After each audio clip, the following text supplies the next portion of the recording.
दोस्तों कैसे हैं आप सभी। उम्मीद करते हैं आप सभी बहुत ही अच्छे होंगे।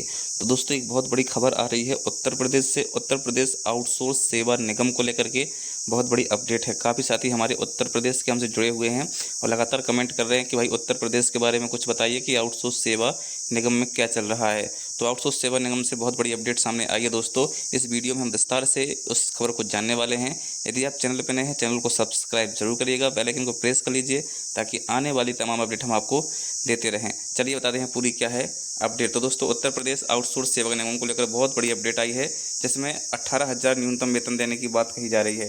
ये देखिएगा, आउटसोर्स कर्मचारियों को मिलेगा न्यूनतम वेतन 18,000 रुपये। कैबिनेट में रखा जाएगा प्रस्ताव। तो दोस्तों अभी कैबिनेट में प्रस्ताव नहीं रखा गया है। कैबिनेट में प्रस्ताव रखना भी शेष है, जिसमें विभागों से जानकारी मांगी गई थी और हर विभाग ने अपना अपना जो है प्रस्ताव सरकार को दिया है।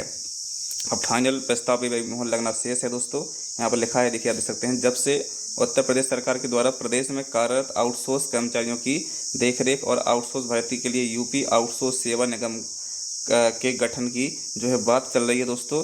बात चलने के बाद बहुत काफ़ी चीज़ें सामने निकल के आ रही हैं। ये देखिए स्क्रीन पर आप बता रहे हैं, तब से लोगों के मन में अलग अलग सवाल उठ रहे हैं। आउटसोर्स कर्मचारियों को न्यूनतम 18,000 रुपये महीने वेतन दिया जाएगा। इसके अलावा आउटसोर्स सेवा निगम के गठन की प्रक्रिया शुरू है। जल्द ही प्रस्ताव पर कैबिनेट की मंजूरी मिलने के बाद सेवा निगम का गठन कर दिया जाएगा। मतलब दोस्तों अभी विभागों से जानकारी इकट्ठा कर ली गई है।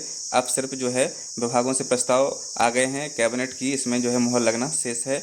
उत्तर प्रदेश आउटसोर्स सेवा निगम के ड्राफ्ट पर परामर्श विभागों के द्वारा दिए गए सुझाव के अनुसार आउटसोर्स कर्मचारियों को पहले की तरह, तो यहाँ पर दोस्तों बहुत बड़ी बात है कि पहले की तरह जो पहले आउटसोर्स कर्मचारियों को एजेंसियां के द्वारा मानदेय दिया जाएगा। इस बात का लेकर राज्य कर्मचारी संयुक्त परिषद के अध्यक्ष JN तिवारी ने 22 मई को मुख्यमंत्री के प्रमुख सचिव संजय प्रसाद से मुलाकात के बाद यह जानकारी दी। तो दोस्तों यहाँ पर एक बात बड़ी सामने निकल के आई है। सामने बात क्या निकल के आई दोस्तों, कि जो एजेंसियां पहले पेमेंट कर रही थी वैसे ही आपको पेमेंट दिया जाएगा।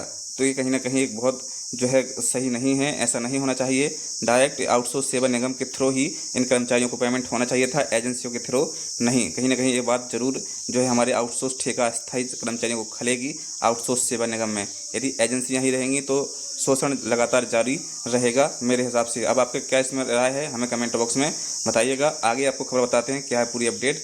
तो मुलाकात की है यहाँ पर, उन्होंने कहा है कि शासन के परामर्शी विभागों कार्मिक व न्याय विभाग ने आउटसोर्स कर्मचारियों की मानदेय के भुगतान की प्रक्रिया पहले की तरह एजेंसी द्वारा रखने और लागू करने का प्रस्तावित किया है। तो दोस्तों पहले की तरह ही आउटसोर्स कर्मचारियों को एजेंसियां भुगतान करेंगी। आउटसोर्स कर्मचारियों के मानदेय को निगम से देने की मांग, यहाँ पर आउटसोर्स कर्मचारियों को डायरेक्ट मानदेय निगम से मिलना चाहिए, ये यहाँ पर आउटसोर्स संगठनों के द्वारा मांग की गई है। उन्होंने कहा कि हमारी मांग है कि मानदेय के भुगतान की प्रक्रिया सेवा प्रदाता एजेंसी के माध्यम से न कराकर निगम के माध्यम से कराया जाए, क्योंकि आउटसोर्स कर्मचारियों पर हो रहे उत्पीड़न और शोषण से मुक्ति दिलाने के लिए आउटसोर्स सेवा निगम का गठन किया जा रहा है। कब तक होगी आउटसोर्स सेवा निगम की प्रक्रिया या गठन।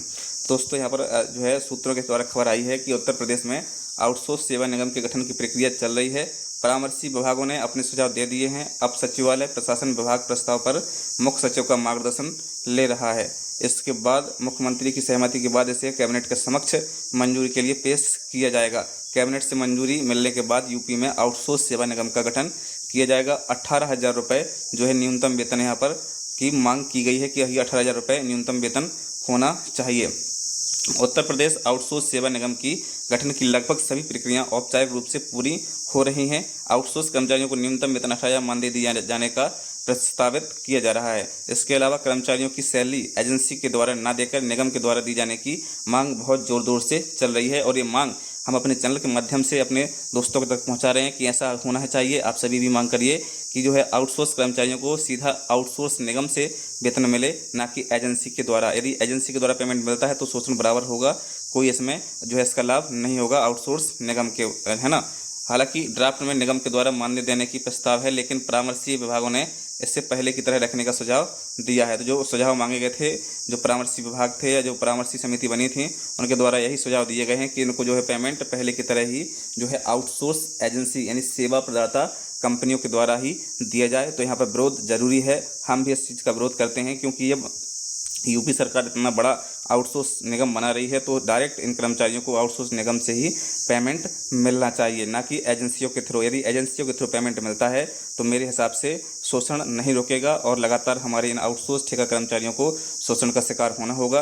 कहीं ईपीएफ के बारे में, तो कहीं ईएसआईसी के बारे में, कहीं पेंशन के बारे में, तो कहीं पर वेतन कटौती की जो है मामले सामने बराबर